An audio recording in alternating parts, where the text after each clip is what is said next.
तो जो पहले कार्टून के बारे में बात करने वाला हूँ, जिसमें एक बहुत ही वाहियात सबलिमिनल मैसेज छोड़ा गया था, जो तो लोगों के कॉन्शियस माइंड को उतना ज्यादा ट्रिगर नहीं कर पाया, लेकिन सबकॉन्शियसली पेरेंट्स एंड किड्स के माइंड में वो बैठ जाता है। आप लोगों को तो द लॉयन किंग मूवी के बारे में पता होगा, जो कि 1994 में आई थी। ये मूवी काफी ज्यादा एडवेंचर से भरी हुई थी and it was kind of funny too. But इस पूरे मूवी में एक ऐसा सीन आता है जो कि जब बच्चे देखते हैं उनको तो कुछ पता नहीं चलता, लेकिन जब पेरेंट्स उसको गौर से देखते हैं, बहुत ही ज्यादा डिस्टर्बिंग चीज स्क्रीन पर कुछ सेकंड्स के लिए दिखती है। तो होता यूं है कि 1995 में जब लॉयन किंग टीवी पे रिलीज होता है, लोगों के घर में आता है आफ्टर थिएटर, जो पेरेंट्स होते हैं उन्होंने काफी डिस्टर्बिंग चीज नोटिस की थी। तो एक ऐसा सीन होता है जहाँ पर जब सिम्बा बड़ा हो जाता है, वो एक माउंटेन के कॉर्नर पे गिर जाता है, और जैसे ही वो गिरता है उसकी वजह से जो डस्ट होता है वो हवा में फैल जाता है। एंड जब वो डस्ट हवा में फैलता है, एक बहुत ही डिस्टर्बिंग चीज जो डस्ट होती है वो हवा में कुछ इस तरीके से डिसॉल्व होता है कि साफ साफ उसको पढ़ा जा सकता था सेक्स।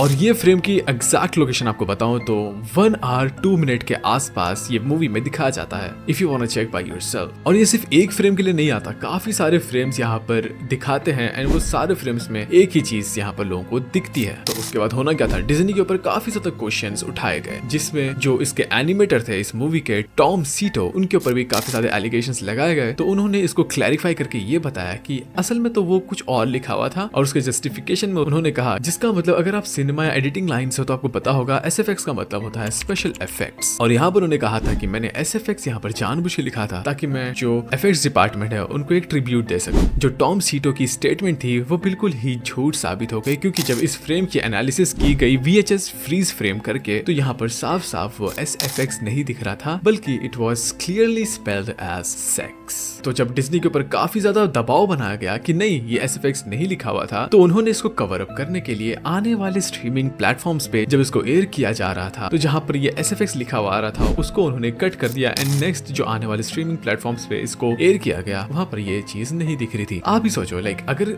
ये इनोसेंट था, अगर इसमें कोई दिक्कत नहीं थी, अगर उन्होंने सही में SFX ही लिखा हुआ था, तो इसको इरेज करने की क्या जरूरत थी? That doesn't make sense. It is normal for today but it wasn't normal for then, because it was released on 1995, जहां पर ये सारी चीजें उतनी ज्यादा नॉर्मल नहीं हुआ करती थी। और डिज्नी का एक ही मुद्दा रहा है स्टार्टिंग से कि कॉन्शियसली तो वो कभी किसी के माइंड को केटर नहीं करता, लेकिन सबकॉन्शियसली अगर आप डिज्नी के मूवीज या कोई भी एनिमे देखोगे तो आपके सबकॉन्शियस माइंड में अलग अलग चीजें दिखती जाएंगी। मतलब स्क्रीन पे काफी सारी चीजें होंगी जो कि आपको डायरेक्ट तो नहीं दिखेंगी, लेकिन इनडायरेक्टली आपके दिमाग में वो सेव हो जाती है। एंड इसी के बारे में हमारा नेक्स्ट कार्टून होने वाला है, which is the rescuers.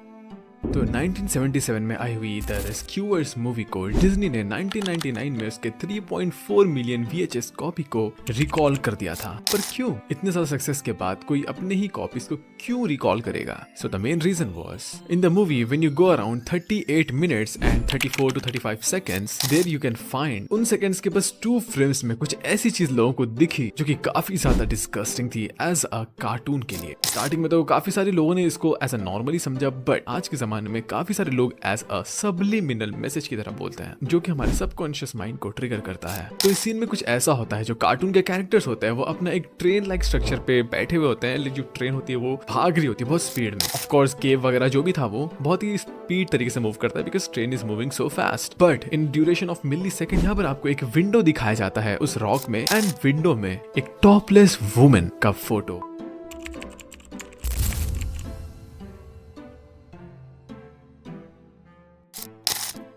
Yes, I'm not joking. You can literally see on the screen. Scene में कुछ ऐसा होता है कि Bernard and miss बियॉन्सा New York city से डिसेंड करते हैं, और जब वो डिसेंड करते हैं तो रास्ते में ही एक केव आता है, केव के अंदर विंडो आती है, और विंडो में कुछ ऐसा दृश्य हमें देखने को मिलता है। Can you imagine photograph of a nude woman? That is literally so freaking gross. Like कितना लेवल का यहाँ पर नीच गिरना होगा एक इंसान को ऐसी चीजें डालने के लिए एक किड कार्टून मूवी में। That just sound so fucking gross. And you know what's the disturbing part?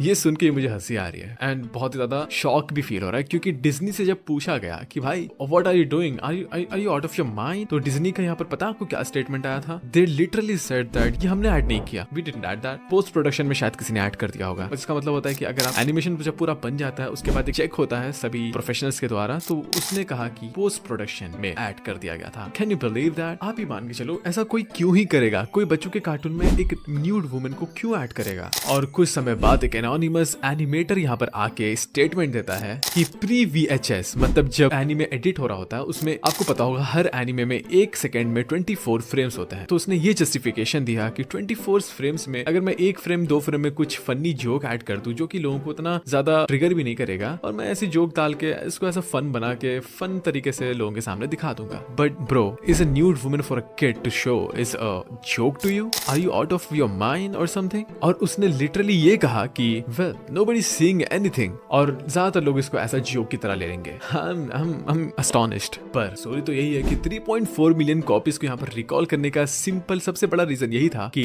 This wasn't a joke। ये एक सबलिमिनल मैसेज की तरह यहाँ पर छोड़ा गया था ताकि बच्चों को कार्टून देखते समय उनके दिमाग में गंदगी भरी जाए। I don't know like what they are thinking to do with our kids। I mean not our kids, I'm just our kids to be honest, our generations, but this is what they did। and मुझे भी नहीं पता मैं अपने बचपन में कितने ऐसे कार्टून देखे होंगे जिसमें सबलिमिनल मैसेज के तौर पे मुझे सबकॉन्शियसली काफी सारे अलग अलग चीजें दिखाई होंगी। ऐसा भी होता है अगर आप कोई सपना देख रहे हो और सपने में कभी कोई डिस्टर्बिंग चीज आती है, वो इसलिए आती है क्योंकि आप जो कार्टून देखे होते हो उसमें सबलिमिनल मैसेजेस ऐड किए गए जाते हैं जो सबकॉन्शियसली आपके माइंड को ट्रिगर करता है एंड वो आप तब रियलाइज नहीं करते, लेकिन जब आप अपने सबकॉन्शियस स्टेट में होते हो तब आपको रियलाइजेशन होता है, तब आपको सारी चीजें आपके सामने आती है। विद दैट बीइंग सेड, ये थी कुछ हॉरर सबलिमिनल मैसेज वाली anime cartoons and I literally don't know इसको कितना टाइम लगेगा अपलोड होने में, but I do my best. So yeah and yeah guys, I am doing my best to post as frequent as possible because you guys want entertainment, so I'll keep uploading videos like this। तो यही थी आज की इस video में। I hope आपको video पसंद आई होगी। आप बता देना आपकी राय क्या है इन दोनों सबलिमिनल मैसेज वाली एपिसोड कार्टून्स के बारे में एंड मैं ट्राई करूंगा फ्यूचर में और भी ज्यादा चीजें मैं अपने वीडियोस में ऐड करूं and you let me know in the comment section what should I have to improve my English to be honest.